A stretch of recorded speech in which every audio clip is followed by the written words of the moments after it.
নমস্কার বন্ধুরা, চলে আসছি আজকে এবার একটা রেসিপি নিয়ে। আজকে আমি রান্না করব পনির আলুর ডালনা। পনির আলুর ডালনা কিভাবে করব সেটাই আমি তোমাদের সামনে তুলে ধরব। পনিরটা আগে আমি ভেজে নিব। পনিরটা ভাজা হয়ে গেছে, এখন আমি নামিয়ে নিব।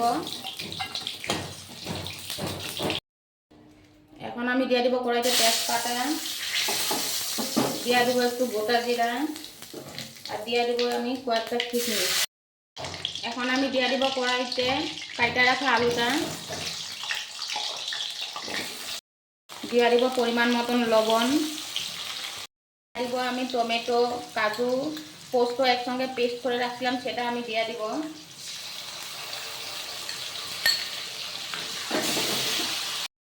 দিয়ে দিব পরিমাণ মতন হলুদ, দিয়ে দিব 1 চামচ জিরার গুঁড়া, দিয়ে দিব লঙ্কার গুঁড়া।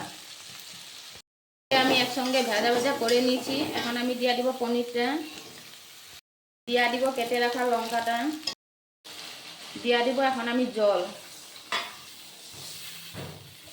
দিয়ে দিব এখন আমি ঘি, এখন আমি দিয়ে দিব গরম মশলা দিয়ে নামিয়ে দিব। এই যে আপনাদের সামনে রেডি পনির আলুর ডালনা।